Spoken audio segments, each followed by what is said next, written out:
Hay algo que necesito decirte hoy, algo que va a incomodar a más de uno, algo que contradice todo lo que te enseñaron sobre ser buena persona, sobre estar disponible, sobre agradar.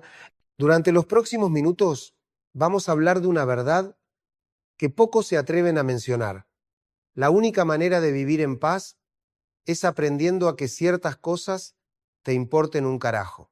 Y no estoy hablando de indiferencia, estoy hablando de liberación. Si te quedás hasta el final, vas a entender por qué el amor propio a veces se parece más al desapego que al abrazo, te lo prometo.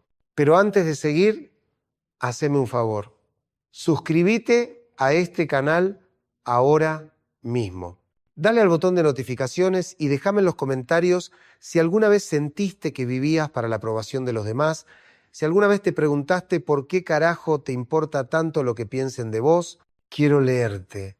Necesito saber si esto que voy a compartir resuena en tu historia. Recuerdo con nitidez a una paciente que vino a mi consulta hace algunos años. La llamaré Marta. Tenía 42 años y llevaba 20 tratando de que su madre la quisiera de la manera que ella necesitaba. 20 años, ¿te das cuenta? 2 décadas de su vida adulta esperando un gesto, una palabra, una mirada que le dijera estoy orgullosa de vos, hija. Pero esa frase nunca llegó. Y lo más doloroso no era la ausencia de la frase. Era que Marta seguía esforzándose, modificando su vida, tomando decisiones, pensando en si su madre las aprobaría. Me acuerdo que en una sesión me dijo, Gabriel, siento que toda mi vida ha sido una audición para un papel que nunca me van a dar. Ahí estaba todo, toda su existencia convertida en una búsqueda de aprobación externa. Y esto no es exclusivo de Marta. Lo veo todos los días en mi consultorio, hombres y mujeres que llegan exhaustos de vivir para otros, de construir sus decisiones en función de miradas ajenas, de sacrificar su verdad por no decepcionar. ¿Sabés qué? Descubrí en más de 30 años de profesión que la mayoría de nosotros vivimos como si nuestra valía dependiera de un voto popular, como si necesitáramos que todos estén de acuerdo con lo que somos para tener derecho a existir así. Y eso, créeme, es una prisión más cruel que cualquier otra. Freud decía que el yo no es el amo en su propia casa, y tenía razón, pero yo agregaría algo. Muchas veces el yo ni siquiera vive en su casa, vive en la casa del otro, en las expectativas del otro, en el juicio del otro. Y ahí, en esa casa ajena, jamás vas a encontrar paz. Pensá en esto. ¿Cuántas veces has dejado de hacer algo que deseabas por miedo al qué dirán? ¿Cuántas veces modificaste una decisión porque alguien podría no estar de acuerdo? No hablo de las grandes decisiones solamente. Hablo también de las pequeñas, de las cotidianas. ¿Desde qué ropa te pones hasta qué carrera estudiás? Desde si te divorciás o no, hasta si tenés hijos o decidís no tenerlos. La vida social nos condiciona desde que nacemos. Nos enseñan a ser buenos, a no molestar, a no incomodar. Y está bien hasta cierto punto.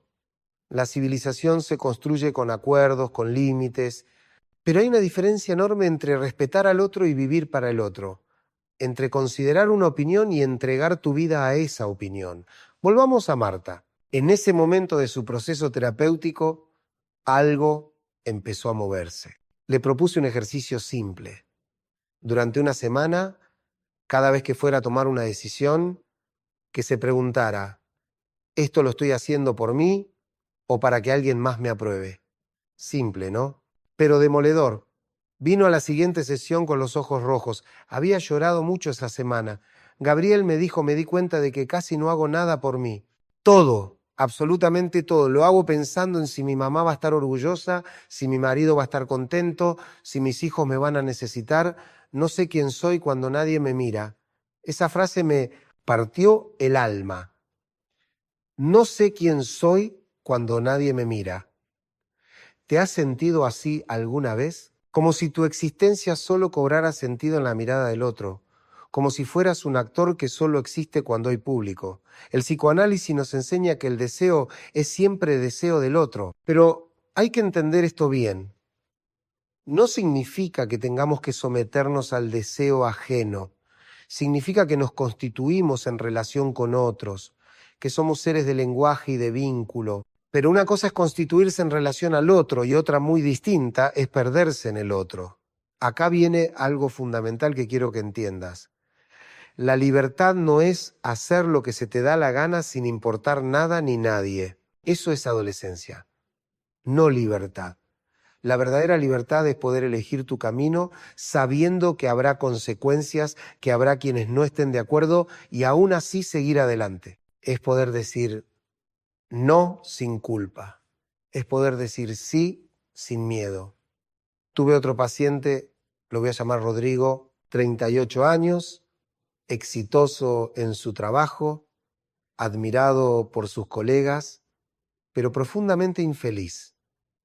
Había estudiado ingeniería porque su padre era ingeniero y se esperaba que él siguiera sus pasos. Nunca le gustó.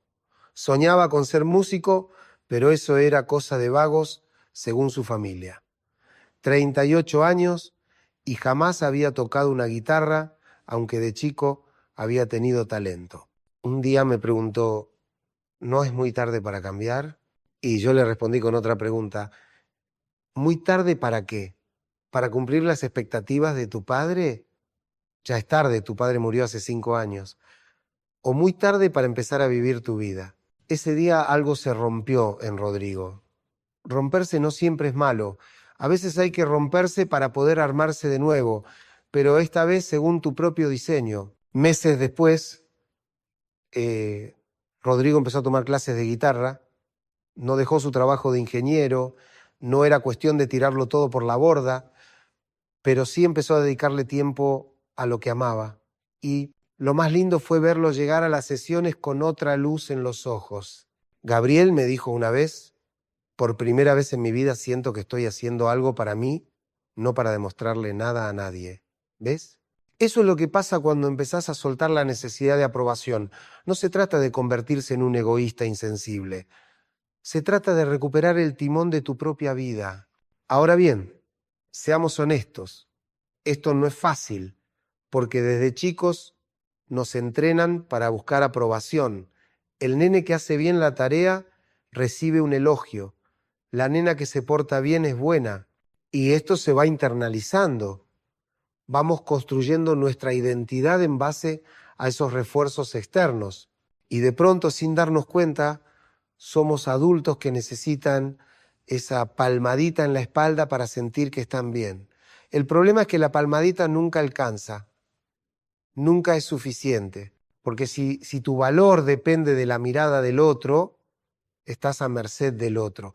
Y el otro es cambiante, caprichoso, a veces ausente. Construir tu autoestima sobre la opinión ajena es como construir una casa sobre arena. Freud hablaba del superyo, esa instancia psíquica que funciona como un juez interno, que nos dice qué está bien y qué está mal. El superyo se forma a partir de las normas y valores que internalizamos de nuestros padres y de la sociedad. Y está bien que exista, porque nos permite vivir en comunidad, pero cuando ese superyo es demasiado severo, cuando se convierte en un tirano interno que nos castiga por cada deseo propio, entonces tenemos un problema. Muchas veces la gente llega a mi consultorio con un superyo feroz, un juez interno que les dice constantemente que no son suficientes, que deberían hacer más, ser más, dar más, y viven con esa voz en la cabeza que los machaca día y noche. Me acuerdo de Laura, una mujer de 50 años que había dedicado toda su vida a cuidar a otros, primero a sus hermanos menores cuando su madre enfermó, después a su madre durante su larga enfermedad, luego a sus propios hijos. Y ahora cuidaba a su padre anciano. Nunca tuve tiempo para mí, me dijo en la primera sesión. Y ahora que mis hijos ya crecieron y mi padre podría estar en una residencia, me siento culpable de siquiera pensar en eso. Culpa, esa palabra que tanto daño hace. La culpa nos mantiene atados a patrones que nos destruyen. Y la culpa muchas veces es la voz del otro dentro nuestro. Es la internalización de lo que se espera de nosotros. Le pregunté a Laura, ¿Qué pasaría si dejaras de hacer lo que se espera de vos? Se quedó en silencio un largo rato. Después dijo, tendría que enfrentar que no sé quién soy más allá de ser cuidadora. Ahí estaba el nudo. Su identidad entera estaba construida sobre un rol. Y ese rol la había vaciado. ¿Cuántos de ustedes se identifican con esto? ¿Cuántos han construido su identidad sobre roles que otros les asignaron? La buena hija, el buen hijo, la esposa abnegada, el padre proveedor. Y no digo que esos roles sean malos en sí mismos. El problema aparece cuando sos solo eso, cuando tu vida se reduce a cumplir un guión escrito por otros. Acá entra algo que me parece central, la diferencia entre el amor y la dependencia emocional, porque muchas veces confundimos ambas cosas. Pensamos que amar es estar disponible siempre, es sacrificarse, es no pensar en uno mismo, y eso no es amor, eso es codependencia. El amor verdadero, el amor sano, implica dos personas enteras que eligen estar juntas, no dos mitades buscando completarse, porque las mitades se necesitan para hacer algo. Las personas enteras se eligen por gusto, no por necesidad. Tuve una pareja en terapia hace un tiempo, él, Matías, ella, Cecilia, llevaban 15 años juntos y estaban al borde de la separación. El motivo, según ellos, era que ya no se entendían. Pero cuando empezamos a profundizar, lo que apareció fue otra cosa. Cecilia había dejado de trabajar cuando nacieron los hijos y con el tiempo había dejado también a sus amigas, sus hobbies, sus intereses. Matías, por su parte, seguía trabajando, tenía su grupo de amigos, sus actividades. Cuando se juntaban, ya no tenían nada de qué hablar. Me siento invisible, decía Cecilia. Yo no sé qué más hacer, respondía Matías. Lo intento, pero es como si no la conociera. Y era verdad, no la conocía, porque Cecilia se había perdido a sí misma tratando de ser la esposa y madre perfecta, había convertido su vida en función de otros. Y cuando los hijos crecieron y empezaron a necesitarla menos, se encontró vacía. Le sugerí que retomara algo que le gustara, algo solo para ella. Al principio se resistió. No tengo tiempo, decía, tengo que estar para los chicos, para Matías, para la casa. Siempre había una excusa. Hasta que un día le dije algo que la movilizó. Cecilia, tus hijos van a crecer y se van a ir, y está bien que sea así, pero vos te vas a quedar con vos misma. Vas a querer conocer a esa persona que quedó ahí, o vas a descubrir que no queda nada. Esa sesión la pasó llorando, pero fue un llanto sanador, porque por primera vez estaba viendo con claridad lo que había hecho con su vida. Meses después, Cecilia había retomado la pintura, algo que amaba en su juventud. Se había anotado en un taller, una vez por semana, 3 horas solo para ella, y ese simple cambio empezó a modificar todo. No solo se sentía mejor consigo misma, también la relación con Matías mejoró, porque ahora tenía cosas para contar, experiencias propias, un mundo propio. Ese es el punto. Cuando vivís para otros, te vaciás. Y una persona vacía no puede dar amor. Solo puede dar necesidad disfrazada de amor. Ahora, quiero que pensemos en algo más profundo todavía. ¿Por qué nos cuesta tanto que las cosas nos importen un carajo? ¿Por qué tenemos ese miedo visceral a decepcionar, a no cumplir expectativas? La respuesta está en nuestra historia. Cuando somos bebés, dependemos completamente del amor y cuidado de nuestros padres para sobrevivir. Un bebé sin cuidado muere. Entonces, algo se graba en lo más profundo de nuestro psiquismo. Necesito que me quieran para existir. Y eso es cierto para un bebé. Pero muchos adultos siguen operando con esa lógica infantil, creen que si no los quieren, si no los aprueban, dejarán de existir simbólicamente. Lacan hablaba del otro primordial, ese otro que nos nombra, que nos da un lugar en el mundo. Y sí, necesitamos ese otro para constituirnos, pero después tenemos que poder separarnos. Tenemos que poder decir yo soy yo, más allá de lo que vos esperés de mí. Esa separación es dolorosa, porque implica soledad, implica aceptar que el otro no nos va a salvar, no nos va a completar, no nos va a dar todo lo que necesitamos. Y eso da miedo. Entonces, preferimos seguir adheridos, seguir esperando que alguien nos diga quiénes somos y qué valemos. Pero acá está lo paradójico. Solo cuando te separás, cuando aceptás tu soledad esencial, podés realmente vincularte con el otro.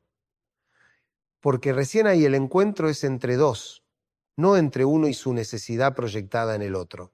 Recuerdo a un paciente joven, Pablo, 28 años, venía por crisis de angustia. En las sesiones fue apareciendo que Pablo vivía con una ansiedad constante de no estar a la altura, en su trabajo, con su novia, con sus amigos. Siempre sentía que tenía que demostrar algo, que tenía que ser más, hacer más. Le pregunté, ¿para quién tenés que demostrar? Se quedó pensando. No sé, para todos supongo. ¿Todos quiénes? Insistí. Otra pausa larga. Y después, creo que para mi viejo. Siempre tuve la sensación de que nunca fue suficiente para él. Ahí estaba. Pablo vivía a los 28 años tratando de ganar la aprobación de un padre que nunca la iba a dar. No porque fuera un mal padre, sino porque era un tipo exigente que proyectaba en su hijo sus propias frustraciones. Y Pablo había internalizado eso. Llevaba al padre dentro como un juez implacable. Trabajamos mucho en poder diferenciar la voz del padre de su propia voz.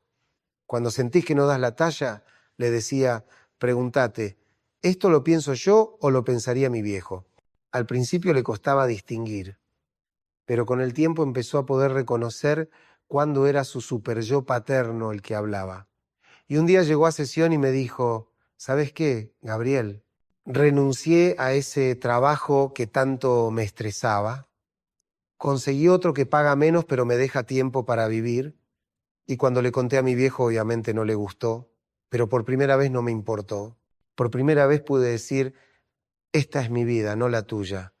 Ese día había un hombre libre, o al menos empezando a ser libre, porque la libertad no es un punto de llegada, es un camino que hay que recorrer una y otra vez, reafirmando cada día que tu vida te pertenece. Pero ojo, que las cosas te importen un carajo no significa volverse indiferente al dolor del mundo. No es cinismo, es discernimiento, es entender qué merece tu energía y qué no. Es poder distinguir entre lo que genuinamente te importa y lo que te importa solo porque te dijeron que debía importarte. Hay cosas que deberían importarnos. Nuestros vínculos genuinos, nuestros valores profundos, nuestro crecimiento, pero hay un montón de cosas que nos pesan y que en realidad son imposiciones externas. La opinión de gente que ni siquiera te conoce, los mandatos sociales sobre cómo debería ser tu vida, las expectativas que nunca pediste. Una paciente me dijo una vez, me paso la vida preocupándome por lo que piensa gente que si me cruzara en la calle no la reconocería. Exacto, esa es la locura en la que vivimos. Dándole poder sobre nuestras vidas a personas que son completamente irrelevantes para nosotros. Las redes sociales empeoraron esto. Ahora no solo te importa lo que piensen tus conocidos, también lo que piensen completos desconocidos, que ven tu foto en Instagram. Vivimos en una época donde la validación externa está a un clic de distancia. Un like, un comentario, un corazoncito, y nos volvemos adictos a eso. Construimos una versión de nosotros mismos para el consumo ajeno. Y después nos preguntamos por qué nos sentimos vacíos. Tuve una paciente de 35 años, influencer, como les dicen ahora, vivía de las redes. Cientos de miles de seguidores. Todo el día pendiente de cuántos likes tenía cada publicación, de si los comentarios eran positivos. Llegó a mi consultorio con ataques de pánico. No puedo más, me dijo. Siento que vivo para la pantalla, que mi vida no es mía, es de todos esos que me siguen. Le pregunté, ¿qué pasaría si cerraras todo mañana? Pánico en sus ojos. No puedo, es mi trabajo, es quien soy. No, le dije, es lo que haces, no es quien sos. ¿Quién sos sin la pantalla? Esa pregunta la desarmó, porque no tenía respuesta. No sabía quién era más allá de su persona digital. Y ahí empezó un trabajo muy duro de reconexión consigo misma. No le pedí que dejara las redes, era su medio de vida, pero sí que empezara a construir una vida por fuera de ellas. Encuentros reales, experiencias que no fotografiara, momentos que fueran solo para ella. Fue un proceso largo, pero eventualmente encontró un equilibrio. Seguía en las redes, pero ya no vivía para ellas. Había recuperado algo de su intimidad, de su privacidad y, sobre todo, había entendido que su valor no dependía de un número en una pantalla. Volvamos a lo esencial. ¿Qué significa realmente que algo te importe un carajo?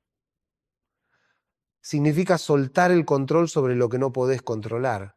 Significa aceptar que no le vas a caer bien a todo el mundo y que está bien. Significa entender que no podés salvar a quien no quiere ser salvado. Significa priorizar tu paz mental sobre la aprobación ajena. Suena simple, pero es de las cosas más difíciles que vas a hacer en tu vida, porque requiere valentía, requiere tolerancia a la frustración, requiere aceptar la ambigüedad, el no saber, el no poder controlar todo. En mi experiencia, la gente que logra esto pasa por varias etapas. Primero está la negación. A mí no me pasa eso. Yo no vivo para la aprobación de nadie. Después viene la conciencia, mierda, es verdad, estoy atrapado en esto. Esa toma de conciencia suele venir acompañada de mucha angustia, porque ver que has vivido tu vida según un guión ajeno no es fácil. Después viene la rebeldía, me voy a cagar en todo y en todos. Esta etapa también es problemática porque se confunde libertad con destrucción. No se trata de mandarlo todo al carajo indiscriminadamente. Se trata de discernir qué sí merece tu cuidado y qué no. Finalmente, si el proceso se hace bien, se llega a una etapa de madurez, de serenidad, donde podés elegir conscientemente en qué invertir tu energía emocional, donde podés decir que no sin culpa y decir que sí, sin miedo. Acá quiero hacer una pausa para hablar del miedo, porque el miedo es lo que nos mantiene atados. Miedo al rechazo, miedo a la soledad, miedo al juicio, miedo a decepcionar. El miedo es una emoción básica, necesaria para la supervivencia.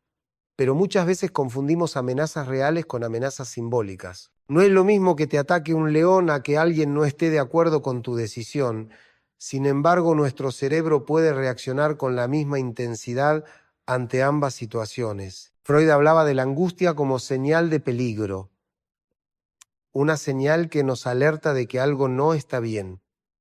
Y está bien sentir angustia, es parte de ser humano. El problema es cuando vivimos en angustia permanente porque nos la pasamos intentando controlar lo incontrolable. No podés controlar lo que el otro piensa de vos. No podés controlar si te van a querer o no. No podés controlar si tus decisiones van a ser aprobadas por tu familia, tus amigos, la sociedad. Lo único que podés controlar es lo que vos haces con todo eso. Podés elegir vivir tratando de complacer a todos sabiendo que es una batalla perdida. O podés elegir vivir según tus propios valores asumiendo las consecuencias. Hace muchos años tuve un paciente, un tipo mayor, 72 años. Había vivido toda su vida como se esperaba de él. Buen marido, buen padre, trabajador incansable, pero nunca había sido feliz. Ahora, cerca del final de sus días, venía a terapia porque estaba lleno de resentimiento. Desperdicié mi vida, me decía. Hice todo lo que se suponía que tenía que hacer y ahora me doy cuenta de que nunca hice lo que yo quería. Fue devastador escucharlo, porque ya no había tiempo. Ya no podía recuperar los años perdidos. Solo podía hacer las paces con su historia y tratar de vivir lo que le quedara con un poco más de autenticidad. No quiero que llegues a los 70 años con ese resentimiento. No quiero que mires para atrás y te des cuenta de que viviste la vida de otro. Por eso te lo digo ahora. Empezá hoy. Empezá a preguntarte qué de lo que estás haciendo es genuinamente tuyo y qué es imitación, qué es mandato, qué es miedo disfrazado de deber. Hablemos de las relaciones, porque es en las relaciones donde más se pone en juego esto de la aprobación.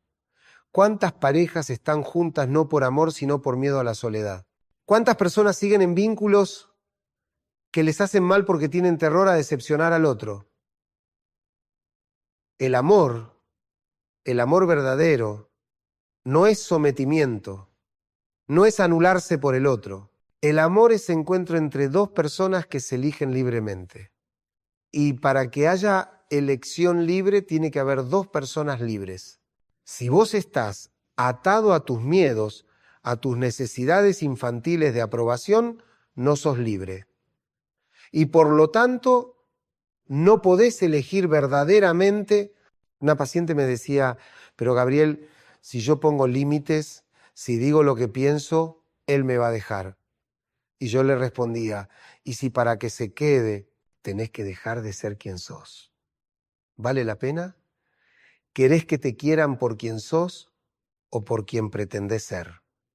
Esa pregunta la hizo llorar, porque en el fondo sabía la respuesta. Sabía que estaba en una relación donde no podía ser ella misma, donde tenía que cuidar cada palabra, cada gesto, para no molestar al otro. Eso no es amor, eso es cárcel. Y sí, después de meses de trabajo, ella puso límites. Y sí, él se enojó, pero no se fue. Y empezaron a construir una relación distinta, más honesta, porque cuando vos te mostrás auténtico, le das permiso al otro para hacer lo mismo. Ahora bien, hay que tener claro algo. Esto no es un proceso lineal. No es que un día decidís que todo te va a importar un carajo y listo, problema resuelto. Es un trabajo constante, porque las heridas viejas duelen, los mandatos internalizados tienen fuerza, los miedos aparecen, vas a tener días donde sientas que retrocedes, donde vuelvas a buscar aprobación, donde te traiciones a vos mismo para quedar bien con alguien. Y está bien, sos humano. Lo importante es que te des cuenta, que lo puedas ver y que puedas volver a elegir. En psicoanálisis hablamos del acto. El acto es ese momento donde cortás con una repetición, donde te posicionás de una manera nueva. Y el acto es siempre angustiante, porque implica soltar lo conocido y lanzarte a lo desconocido. Tuve una paciente que estuvo años sin poder decirle a su madre que no iría a las cenas familiares todos los domingos. Todos los domingos, sin falta, tenía que estar ahí. Aunque tuviera otros planes, aunque estuviera cansada, aunque quisiera estar en su casa, era una obligación no escrita pero férrea. Un día, después de mucho trabajo, juntó coraje y le dijo a su madre que ese domingo no iría. La madre se enojó, le dijo que era una desagradecida, que la familia era lo primero. Mi paciente sintió una culpa atroz. Vino a la sesión siguiente devastada. Hice mal, ¿no? Debería haber ido. No, le dije, hiciste algo diferente. Y eso siempre va a generar resistencia. La pregunta no es si tu madre se enojó. La pregunta es si vos pudiste hacer algo que era importante para vos a pesar del enojo de ella. Con el tiempo su madre se acostumbró. No le gustó, pero se acostumbró. Y mi paciente se dio cuenta de que el mundo no se terminaba por decir que no, que podía elegir cuándo ir y cuándo no, que podía amar a su familia sin sacrificarse en el altar de las obligaciones. Eso es libertad. Poder elegir cuándo decir sí y cuándo decir no, sin que esa elección te destruya de culpa. Ahora quiero hablar de algo que aparece mucho en consulta, el síndrome del impostor. Esa sensación de que en cualquier momento te van a descubrir, de que no sos suficientemente bueno, de que tu éxito es pura casualidad. El síndrome del impostor es otra forma de dependencia de la mirada externa. Es vivir con miedo a que los otros se den cuenta de que no sos quien decís ser. Pero acá la pregunta es, ¿quién decís ser? Porque si estás tratando de ser lo que los otros esperan, obviamente vas a sentirte impostor, porque no sos vos. Recuerdo un paciente, un profesional muy exitoso, con un consultorio lleno de pacientes que lo adoraban, pero él vivía con el terror de ser descubierto como un fraude. En cualquier momento se van a dar cuenta de que no sé nada, me decía. Le pregunté, ¿qué tendrían que descubrir? ¿Qué sodímano? ¿Qué no sabe todo? ¿Qué tenediudad? Se quedó callado. Creo que sí, dijo finalmente. Creo que tengo que aparentar que lo sé todo. Y ahí estaba el problema. No podés pretender ser omnipotente. No sos Dios. sos un ser humano con límites, con zonas de ignorancia, con dudas, y eso no te hace un impostor, te hace real. Cuando pudo bajar esa exigencia interna de tener que saberlo todo, tener que ser perfecto, el síndrome del impostor empezó a aflojarse. Pudo aceptar que a veces no tenía todas las respuestas y, paradójicamente, eso lo hizo mejor profesional, porque dejó de pretender y empezó a hacer. Hay algo de nuestra cultura que alimenta esto. Vivimos en una sociedad que nos vende la idea de que hay que ser perfectos. Cuerpo perfecto, vida perfecta, familia perfecta, las redes están llenas de vidas perfectas que no existen y nosotros nos comparamos con esas ilusiones y nos sentimos deficientes. Pero la perfección no existe y si existiera sería aburrida. La belleza de la vida está en la imperfección, en lo que no encaja, en lo raro, en lo auténtico. Tengo una paciente que es artista. Durante años trató de hacer el tipo de arte que se vendía, el que estaba de moda, el que los galeristas querían, y era miserable. Su arte era técnicamente correcto, pero vacío. Un día explotó, tiró todo eso a la basura y empezó a pintar lo que ella sentía, sin pensar en si se vendería o no. ¿Y sabés qué pasó? Empezó a vender más, porque su trabajo ahora tenía alma, porque cuando vos sos auténtico, eso se percibe. La gente conecta con lo genuino, no con la máscara. Hablemos ahora de algo muy importante, el dolor. Porque cuando empezás a vivir más auténticamente, cuando empezás a que ciertas cosas te importen un carajo, vas a doler, vas a lastimar gente. No porque seas malo, sino porque estás rompiendo un pacto implícito, el pacto de que ibas a seguir siendo quien ellos necesitaban que fueras.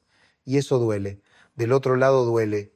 Tu madre puede sentirse rechazada, tu pareja puede sentirse abandonada, tus amigos pueden sentir que cambiaste y vas a tener que tolerar ese dolor, el tuyo y el de ellos. Esto es fundamental. No podés vivir tu vida sin herir a nadie. No podés crecer sin que alguien se moleste. La pregunta no es si vas a lastimar. La pregunta es si vas a renunciar a vos mismo para evitar ese dolor ajeno. Recuerdo una sesión muy dura con un paciente que había decidido divorciarse. Tenía 2 hijos chicos. Se sentía el peor padre del mundo. Les voy a arruinar la vida, me decía, pero tampoco puedo seguir en este matrimonio que me hace infeliz. ¿Qué hago? No hay respuestas fáciles para estas situaciones. Le dije, mirá, tus hijos van a sufrir, eso es inevitable, pero también van a sufrir si ven a su padre infeliz día tras día. Van a sufrir si internalizan que el amor es sacrificio y sufrimiento. Tal vez, solo tal vez, es mejor que vean a un padre que tiene el coraje de cambiar su vida cuando algo no funciona, que vean que se puede elegir aunque duela. No le estaba diciendo que se divorciara o que no lo hiciera, le estaba diciendo que cualquier decisión tiene un costo y que él no podía vivir su vida evitando todo costo, que en algún momento iba a tener que elegir qué dolor estaba dispuesto a tolerar. Esto es madurez, entender que no hay decisiones perfectas, que todo tiene un precio y que vos tenés que decidir qué precio estás dispuesto a pagar. Eventualmente mi paciente se divorció, fue duro, sus hijos sufrieron, pero con el tiempo, con terapia y con presencia amorosa de ambos padres, los chicos estuvieron bien y él pudo ser un padre más presente, más feliz, más auténtico. Otro tema que aparece mucho es la culpa, esa emoción tan destructiva. La culpa nos paraliza, nos hace vivir en el pasado, rumiando lo que hicimos o no hicimos. Y muchas veces la culpa viene de no haber cumplido las expectativas del otro. Pero acá hay algo que tenés que entender. No sos responsable de las expectativas ajenas. No sos responsable de lo que el otro esperaba de vos. Sos responsable de tus acciones, sí, pero no de las fantasías que otros construyeron sobre quién deberías ser. Tengo una paciente que toda su vida sintió culpa por no haber estudiado medicina como quería su padre. Ella estudió literatura y, aunque era feliz con su profesión, cargaba con esa culpa. Decepcioné a mi papá, me decía. Le pregunté, ¿Tu papá te obligó a estudiar medicina? No, respondió. ¿Te dijo que te desheredaría o dejaría de quererte si no lo hacías? No, pero yo sabía que lo esperaba. Exacto, le dije. Vos sabías. Pero eso es un problema de él, no tuyo. Él tiene derecho a querer que seas médica. Vos tenés derecho a no serlo. Suena simple, pero para ella fue revelador. Se dio cuenta de que había vivido 30 años cargando con una culpa que no le correspondía. Su padre tenía que hacerse cargo de su propia frustración. Ella no tenía que pagar por eso. La culpa es muchas veces el precio que pagamos por nuestra libertad. Los otros nos hacen sentir culpables cuando nos salimos del guión. Es su forma de traernos de vuelta a la línea. Pero si vos entendés esto, podés soltarla. Podés decir, siento que no cumpla con lo que esperabas, pero esta es mi vida. Y acá viene algo importante que quiero que escuches bien. Que algo te importe un carajo no significa que no lo hagas con amor. Podés decirle no a tu madre y hacerlo con amor. Podés terminar una relación y hacerlo con respeto. Podés poner límites y hacerlo con compasión. El límite no es agresión. El límite es cuidado. Te cuidás a vos y también cuidás al otro, porque le mostrás quién sos realmente. Le das la oportunidad de conocerte de verdad, no a tu máscara. En mis años de profesión he visto mucha gente que confunde amabilidad con sometimiento. Creen que ser bueno es no tener límites, no decir que no nunca, estar siempre disponible. Y eso no es bondad. Eso es un arreglo neurótico, donde vos te anulás para que el otro esté cómodo. La verdadera bondad es poder ser generoso desde la abundancia, no desde la carencia. Es dar porque querés, no porque necesitas aprobación. Es ayudar porque elegís ayudar, no porque te sentís culpable si no lo haces. Recuerdo a una paciente, una mujer de 50 y tantos años, que era la que siempre organizaba todo para la familia. Los cumpleaños, las fiestas, las reuniones. Se pasaba semanas preparando todo, gastando su plata, su tiempo, su energía, y nadie se lo reconocía. Era como si fuera su obligación. Un año decidió no hacerlo, no organizó el cumpleaños de su madre y se desató el caos. La llamaron egoísta, desagradecida, algunos familiares dejaron de hablarle. Vino a sesión muy angustiada. ¿Hice mal?, me preguntó. No, le dije, hiciste algo distinto. Y tu familia no sabe cómo reaccionar porque rompiste el molde. Te tenían en el rol de la que organiza todo y ahora tenés que ajustarse a que ya no querés ese rol. Pasaron meses difíciles. Pero eventualmente otros familiares empezaron a colaborar y ella pudo participar de las celebraciones sin ser la única responsable. Pudo disfrutar en lugar de agotarse. Ese es el punto. Cuando vos soltás roles que no te corresponden, obligás a los demás a hacerse cargo. Y eso es sano. Eso es madurar como sistema familiar. Voy a compartir algo personal. Yo también tuve que aprender esto. Durante mucho tiempo sentí que tenía que cumplir con ciertas expectativas del medio psicoanalítico, que tenía que escribir de cierta manera, hablar de cierta manera, ser un analista serio, y había algo en mí que se rebelaba contra eso. Cuando empecé a escribir novelas, a hablar en conferencias de una manera más accesible, más cercana, hubo colegas que me criticaron, que dijeron que estaba popularizando el psicoanálisis, que no era riguroso. Y sí, dolió, porque uno quiere ser aceptado por sus pares, pero llegó un momento donde tuve que elegir, ¿sigo haciendo lo que se espera de mí o hago lo que siento que tengo que hacer? Elegí lo segundo, y fue liberador. Porque empecé a ser el analista que yo quería ser, no el que los demás esperaban. No todos estuvieron de acuerdo. Algunos lo siguen sin estar y está bien, no puedo ni quiero caerle bien a todo el mundo. Mi trabajo es transmitir lo que aprendí de la manera más honesta y clara que puedo. Si a alguien no le gusta, está en todo su derecho. A mí me importa un carajo. Y podés pensar, claro, Gabriel, vos ya sos reconocido, ya tenés tu lugar. Es fácil para vos decir que te importa un carajo, pero no siempre fue así. Hubo momentos donde era un analista joven tratando de hacerse camino y sí me importaba muchísimo. El proceso de soltar esa necesidad de aprobación fue largo y doloroso. Lo que me ayudó fue entender algo que ahora te comparto. Tu valor no está en afuera, está en vos, en tu capacidad de mirar a la cara la verdad, aunque duela, en tu coraje para elegir tu camino, aunque estés solo, en tu integridad para ser congruente entre lo que sentís, lo que pensás y lo que haces. Esa es la única validación que importa. La que te das a vos mismo cuando te acostás a la noche y podés decir, hoy fui coherente conmigo mismo, hoy no me traicioné. Todo lo demás es ruido, todo lo demás es el murmullo de voces que no te conocen, que no te ven, que proyectan en vos sus propias historias. Ahora quiero que pienses en algo. ¿Qué estás sosteniendo en tu vida que en realidad no querés sostener?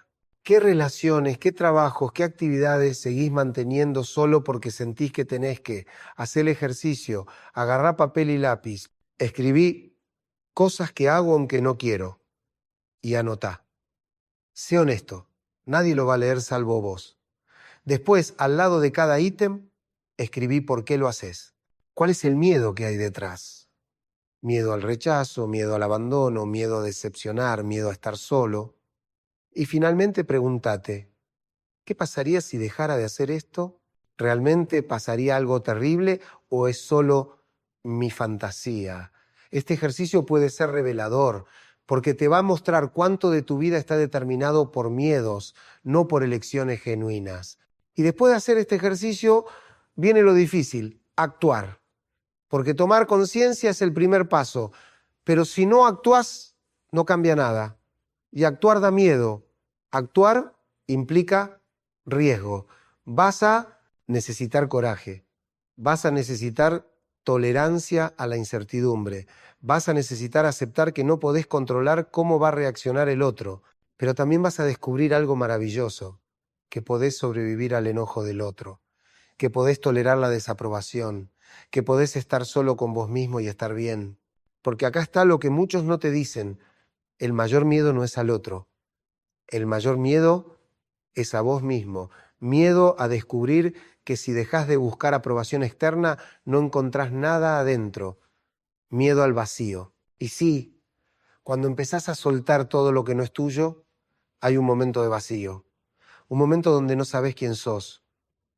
Es desorientador, es angustiante, pero es necesario, porque solo desde ese vacío podés empezar a construir algo genuino.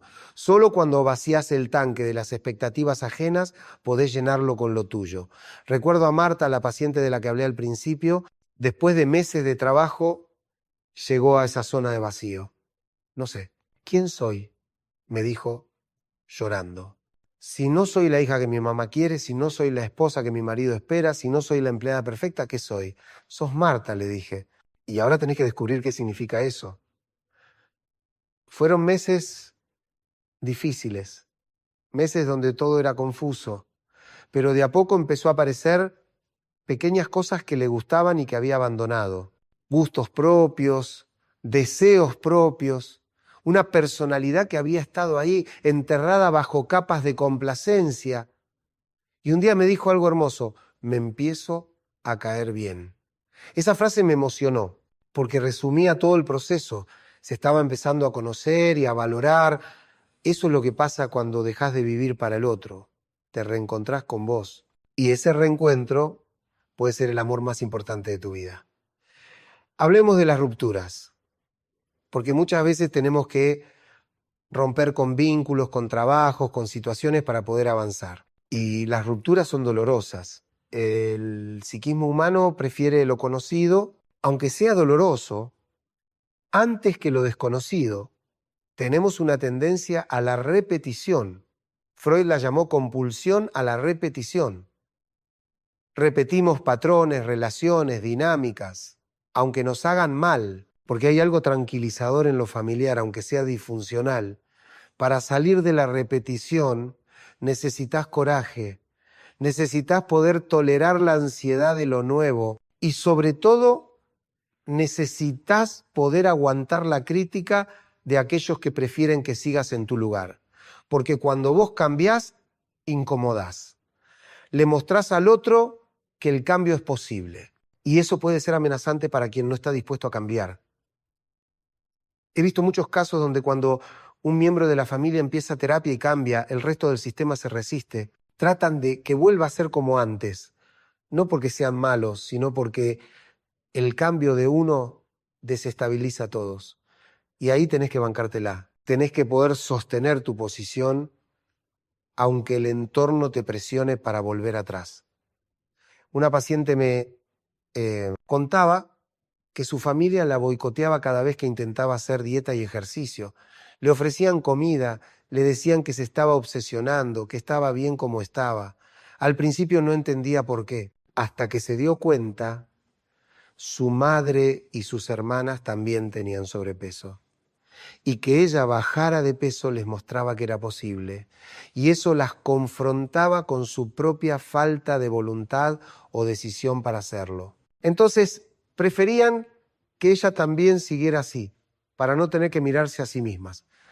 Es feo darse cuenta de esto. Es feo ver que los que supuestamente te quieren, a veces no quieren tu bien, sino su comodidad. Pero es real y tenés que verlo para poder actuar en consecuencia. No significa dejar de querer a tu familia. Significa entender que cada uno tiene sus propios procesos, sus propias resistencias, y que vos no podés sacrificar tu crecimiento para que ellos no se incomoden. Volvamos al amor, porque el amor es el área donde más confusión hay respecto a esto. Creemos que amar es fusionarse con el otro, es dejar de ser yo para ser nosotros. Y eso es romántico pero tóxico. El amor sano es entre dos personas completas que se eligen, no dos mitades que se necesitan. Cuando vos necesitas al otro para sentirte completo, no es amor, es dependencia. Y la dependencia emocional genera relaciones enfermizas, relaciones donde hay celos, control, manipulación, donde el otro se convierte en tu oxígeno y sentís que sin él no podés respirar. He tenido muchas pacientes mujeres y también algunos hombres, pero estadísticamente más mujeres, que están en relaciones de pareja donde se anularon completamente, donde dejaron su trabajo, sus amistades, sus hobbies, todo para estar disponibles para el otro. Y después me dicen, pero es que lo amo. Y yo les respondo, no, vos dependés emocionalmente de él, que no es lo mismo. El amor no te disminuye, el amor te expande. Si una relación te hace más pequeña, más insegura, más dependiente, no es amor, es otra cosa. Tuve una paciente que estaba en pareja con un tipo que constantemente la menospreciaba, le decía que estaba gorda, que era tonta, que sin él no era nada, y ella aguantaba. Porque en su historia de vida, el amor siempre había venido con maltrato. Su padre la maltrataba y ella aprendió que eso era amor. Entonces buscó inconscientemente a alguien que replicara esa dinámica, porque era lo conocido, y lo conocido, aunque duela, nos hace sentir en casa. Desmontar eso fue un trabajo largo, porque implicaba cuestionar toda su historia vincular. Implicaba darse cuenta de que lo que ella llamaba amor era en realidad abuso normalizado. Cuando finalmente pudo salir de esa relación, pasó por un duelo muy intenso. No solo por la pérdida del vínculo, sino por la pérdida de sus ilusiones. Por darse cuenta de que había perdido años de su vida en algo que la destruía. Pero después de ese duelo vino algo hermoso, el reencuentro consigo misma. La posibilidad de construir una vida propia, de descubrir qué le gustaba, qué quería, de empezar a valorarse. Y eventualmente conoció a alguien distinto, alguien que la trataba con respeto, con ternura. Y al principio le daba desconfianza, es demasiado bueno, me decía, seguro que esconde algo, porque ella estaba acostumbrada al maltrato y el buen trato le resultaba sospechoso. Tuvimos que trabajar mucho en que pudiera aceptar que sí existían hombres capaces de tratar bien a una mujer, que no todos eran como su padre o como su ex, que ella merecía ser amada sin violencia. Esa es otra cosa importante. Muchas veces no aceptamos el amor que merecemos porque no nos sentimos merecedores. Internalizamos que somos deficientes, insuficientes, y entonces buscamos relaciones que confirmen esa creencia. Es una profecía autocumplida. Si vos crees que no mereces amor, vas a buscar gente que te trate mal, y cuando te traten mal vas a decir, ¿ves? Tenía razón, no merezco amor. Romper ese círculo requiere trabajar la autoestima. Y la autoestima no se construye con frases motivacionales ni con mirarte al espejo y repetir soy valioso. Se construye con actos, con cada vez que honrás tu palabra, con cada vez que te pones límites y los sostenés, con cada vez que elegís tu bienestar sobre la aprobación ajena. De a poco, con cada pequeño acto de autorrespeto, vas construyendo una imagen más sólida de vos mismo. Vas internalizando que sí valés, no porque seas perfecto, sino porque sos humano. Y eso es suficiente.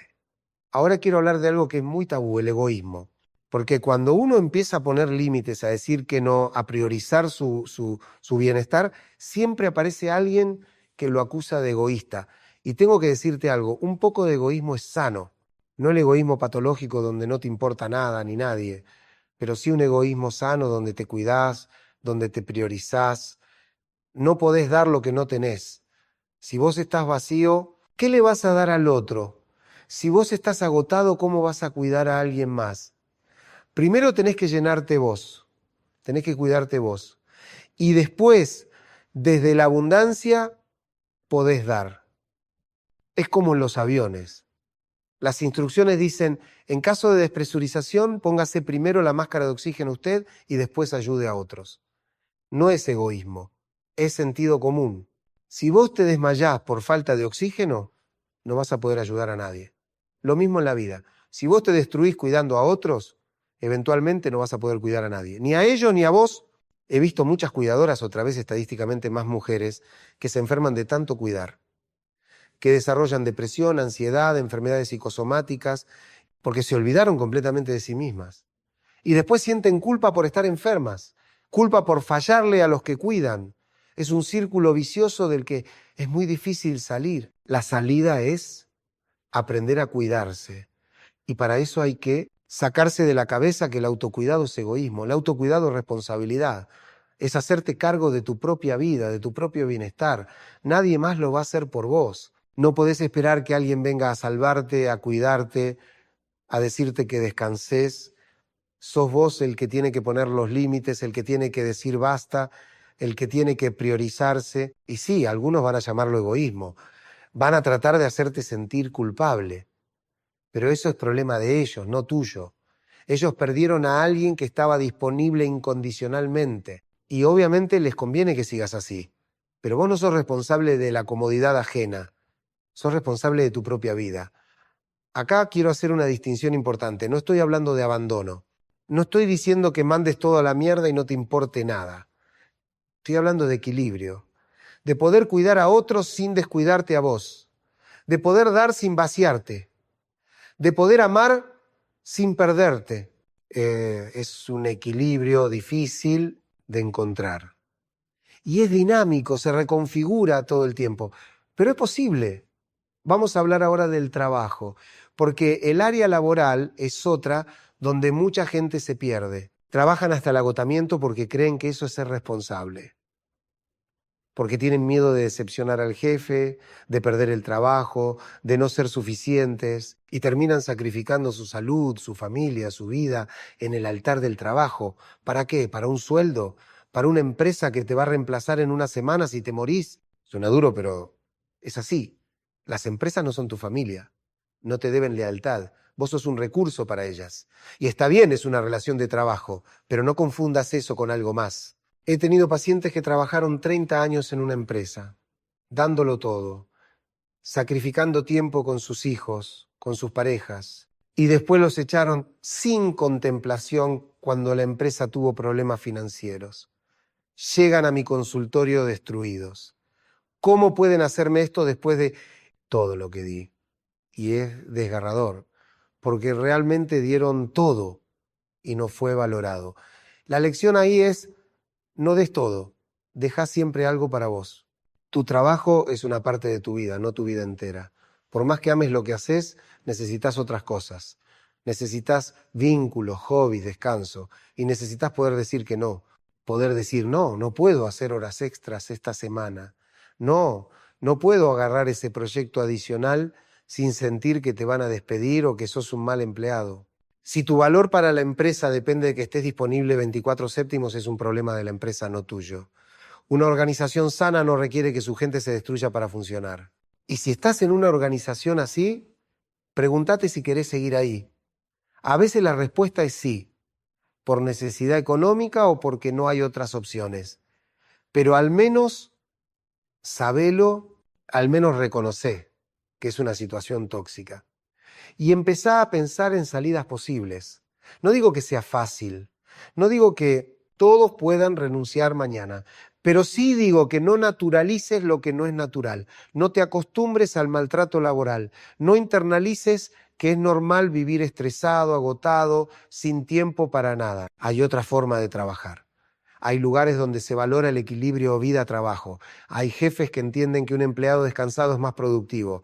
Existen, no son fantasía. Y si no podés cambiar de trabajo, al menos podés cambiar tu relación con el trabajo, podés poner límites internos, podés decidir que después de cierta hora no contestás mails, que los fines de semana no trabajás salvo emergencia real. Va a ser incómodo al principio, pero es necesario, porque si no, el trabajo te va a consumir, te va a chupar la energía hasta que no quede nada de vos.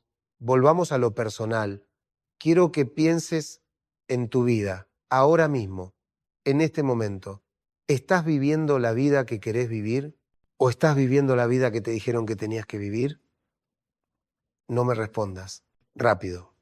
Toma tiempo. Porque es fácil mentirse. Es fácil decir, sí, estoy bien, cuando no es cierto. Mira tu rutina. ¿Qué porcentaje de tu tiempo lo dedicás a cosas que genuinamente querés hacer? ¿Y qué porcentaje lo dedicás a cosas que haces por obligación, por deber, por miedo? Si el segundo porcentaje es mucho mayor que el primero, hay un problema. Porque estás dejando tu vida pasar sin vivirla realmente. Y sé que vas a decir, Gabriel, pero todos tenemos obligaciones, no podemos hacer solo lo que queremos.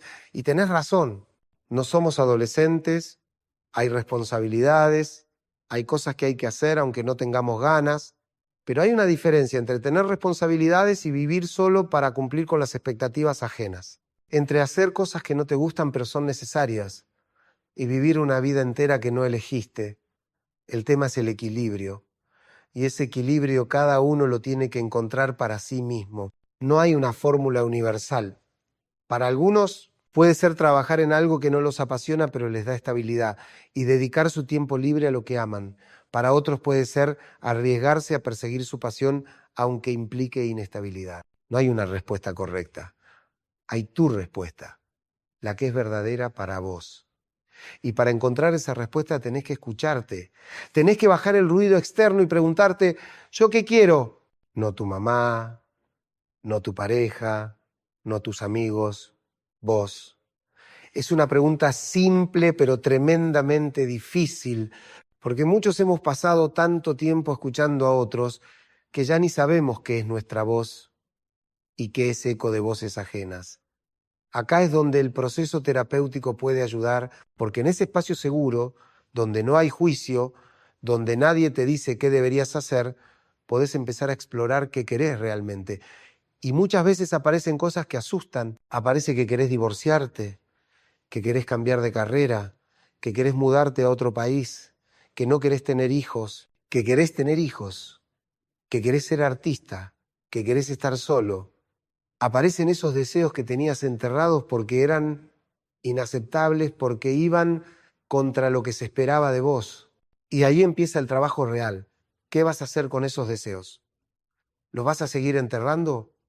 ¿O vas a tener el coraje de darles lugar? No digo que tengas que actuar impulsivamente. No digo que mañana renuncies a tu trabajo y te hagas músico callejero. Pero sí digo que reconozcas ese deseo, que lo valides, que empieces a ver qué pasos, por pequeños que sean, podés dar en esa dirección. Porque vivir con deseos enterrados te enferma, te deprime, te llena de resentimiento. Y después ese resentimiento lo descargas en los que tenés cerca. He visto muchas parejas donde uno de los dos está resentido porque sacrificó sus sueños por la familia y después hace pagar ese sacrificio a la pareja y a los hijos. Se convierte en alguien amargo, crítico, difícil, y lo terrible es que nadie le pidió ese sacrificio. Fue una decisión propia. Pero como no se hicieron cargo de esa decisión, La viven como algo que les fue impuesto y culpan a los demás. Eso es inmadurez emocional. Es no hacerse cargo de las propias elecciones. Porque sí, vos elegiste. Tal vez elegiste con miedo, tal vez con presión, pero elegiste. Y ahora tenés que hacerte cargo de esa elección o cambiarla. No podés vivir culpando a otros por tu vida, porque tu vida es tuya. Y si no te gusta, solo vos podés cambiarla. Nadie va a venir a salvarte. No va a aparecer un héroe que resuelva tus problemas. No vas a ganar la lotería. No va a pasar un milagro que cambie todo. Si querés una vida distinta, tenés que construirla vos, con trabajo, con coraje, con persistencia. Y es agotador, sí, pero es lo único que hay. No hay atajos, no hay soluciones mágicas. Lo que sí hay es el día a día, las pequeñas decisiones que tomás todos los días, esas decisiones que parecen insignificantes, pero que con el tiempo determinan tu vida. Cada vez que decís sí cuando querés decir no, te traicionás un poco. Cada vez que callás lo que pensás por miedo al conflicto, te perdés un poco. Y esas traiciones pequeñas se acumulan. Y un día te despertás y no te reconoces. Pero también funciona al revés. Cada vez que honrás tu verdad, aunque tiemble la voz. Cada vez que pones un límite, aunque te cueste. Cada vez que elegís tu bienestar, aunque alguien se enoje. Estás construyendo una versión más sólida de vos mismo. Estás recuperando tu poder. Porque poder es eso, capacidad de acción, capacidad de elegir. Y cuando vivís para el otro, le das tu poder al otro. Le das la capacidad de decidir sobre tu vida. Recuperar tu poder es recuperar tu vida. Es volver a ser el protagonista de tu historia, no un personaje secundario en la historia de otro. Y sí, va a haber pérdidas. Vas a perder gente que solo te quería cuando eras funcional para ellos. Vas a perder relaciones que se sostenían en tu sometimiento. Y eso duele. Pero lo que ganás es invaluable. Te ganás a vos mismo. Y al final del día, vos sos lo único que tenés garantizado. La gente puede irse, los trabajos pueden perderse, las circunstancias pueden cambiar, pero vos te tenés a vos. Entonces mejor tener una buena relación con esa persona con la que vas a pasar toda tu vida. ¿Cómo se construye esa buena relación con uno mismo? Con autoconocimiento, con compasión, con límites, con coherencia. Autoconocimiento es mirarte honestamente, ver tus luces y tus sombras, reconocer tus miedos, tus deseos, tus patrones. Es sacarte la máscara incluso cuando nadie te mira. Compasión es tratarte con amabilidad cuando te equivocás. No flagelarte, no exigirte perfección, entender que sos humano y que está bien cometer errores. Límites es saber hasta dónde llegás, qué estás dispuesto a tolerar y qué no. Es poder decir basta cuando hace falta. Coherencia es que lo que pensás, lo que decís y lo que haces estén alineados. Es no traicionarte, es ser congruente con tus valores. Cuando lográs esto, aunque sea en parte, hay una paz interna que es impagable. Una sensación de estar en casa con vos mismo, de no necesitar huir de tu propia compañía. Porque mucha gente se la pasa huyendo de sí mismos, llenando cada minuto con ruido, con pantallas, con gente, con actividades, cualquier cosa con tal de no quedarse a solas con sus propios pensamientos. Y entiendo por qué. Porque quedarse a solas con uno mismo puede ser incómodo. Pueden aparecer cosas que preferirías no ver, dolor, soledad, culpa, vergüenza. Pero si no lo ves, no lo podés procesar. Y si no lo procesás, queda ahí, enquistado, infectando tu vida. Por eso la terapia es tan importante. Porque es un espacio donde podés mirar eso que duele con alguien que te acompaña. Donde podés procesar lo no procesado. Donde podés ponerle palabras a lo que no tenía nombre. Y una vez que lo nombrás, pierde parte de su poder. Una vez que lo ves, podés hacer algo al respecto. No digo que sea fácil. El trabajo terapéutico es duro. Hay sesiones donde salís peor que como entraste. Porque tocaste una herida y duele.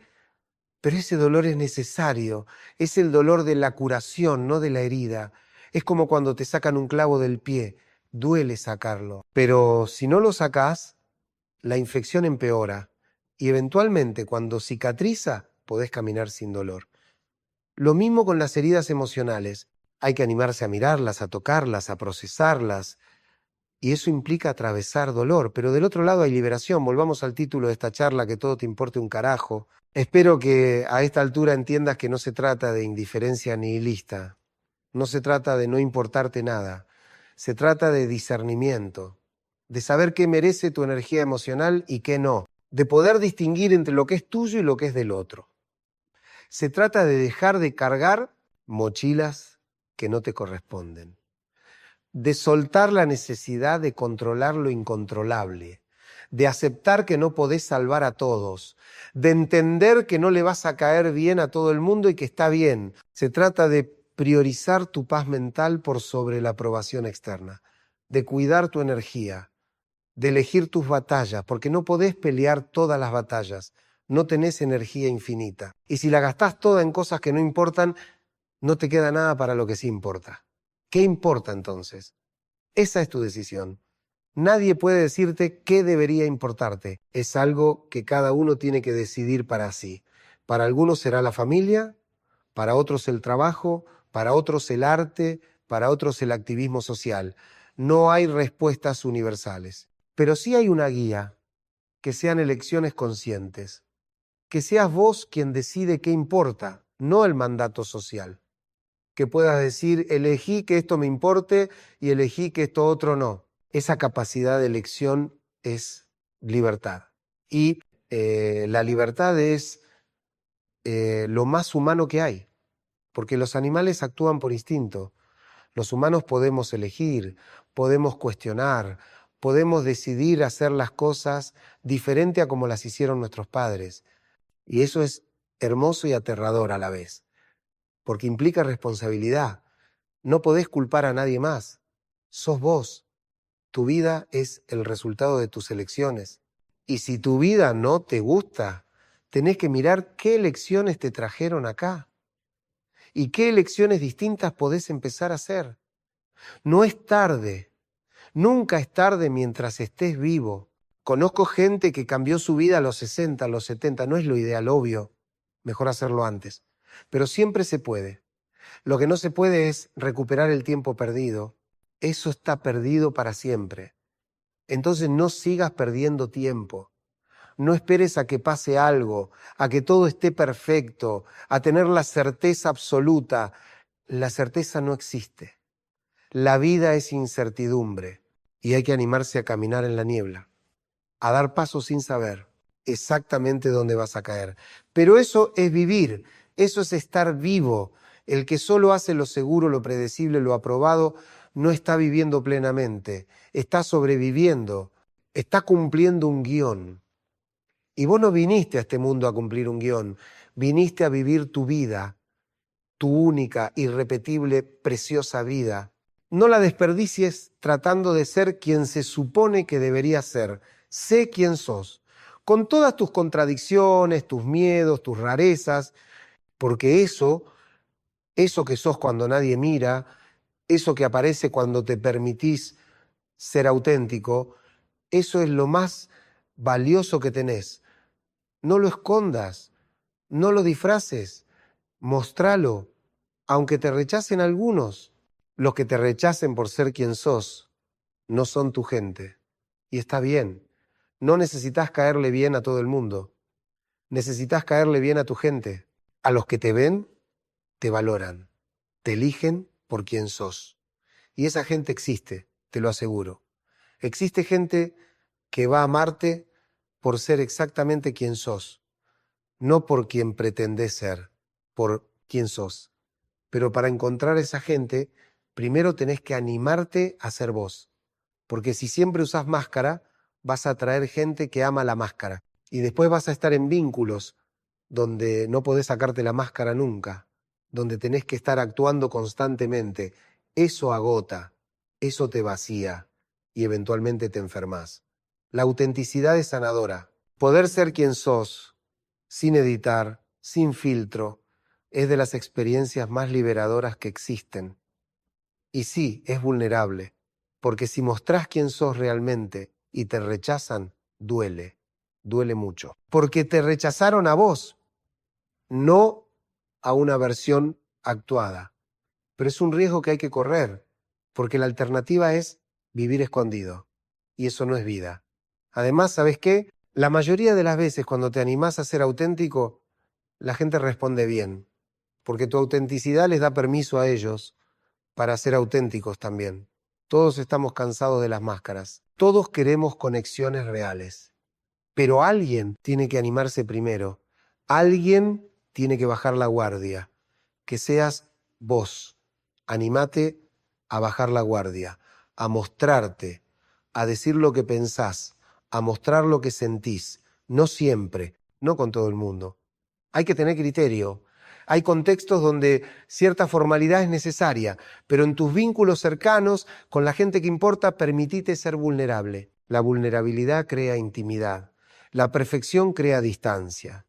Cuando vos mostrás que tenés miedos, dudas, errores, el otro se puede acercar, porque puede identificarse, porque el otro también tiene miedos, dudas, errores, pero cuando pretendés ser perfecto, el otro siente que no está a tu altura y se aleja.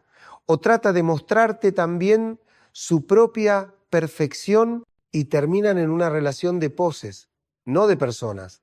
Entonces baja la pose, sacate la máscara, mostrate imperfecto, pedí ayuda cuando la necesitas, admití cuando no sabés, reconocí cuando te equivocaste. Eso no es debilidad, es fortaleza, porque sé, necesita coraje para ser vulnerable, y en esa vulnerabilidad compartida se construyen los vínculos reales, los que te sostienen cuando el mundo se cae, los que te acompañan en lo oscuro, los que celebran tus éxitos sin envidia. Esos vínculos no se construyen en la superficie, se construyen en la profundidad. Y para llegar a la profundidad hay que bucear, hay que animarse a hablar de lo que duele, de lo que asusta, de lo que nos avergüenza. Y para poder hacer eso con el otro, primero tenés que poder hacerlo con vos. Tenés que poder mirarte honestamente. Ver tus partes oscuras sin juzgarte con crueldad. Todos tenemos oscuridad. Todos tenemos pensamientos que nos avergüenzan. Todos tenemos cosas que no nos gustan de nosotros. Y está bien. Eso es ser humano. No sos tus mejores momentos, pero tampoco sos tus peores. Sos todo. Sos el compendio de cada decisión, cada experiencia, cada emoción. Y no tenés que ser perfecto, tenés que ser genuino. Eso es suficiente. El mundo ya está lleno de gente pretendiendo. Necesitamos más gente real. Gente que se anime a ser quien es. Gente que inspire a otros a hacer lo mismo. Sé esa persona. Sé el que se anima. Porque el mundo cambia de a uno. Si vos cambiás, tu entorno cambia. Y eso genera una onda expansiva. He visto pasar por mi consultorio suficiente gente como para saber que el cambio es posible, que no estamos condenados a repetir, que podemos elegir diferente. Pero ese cambio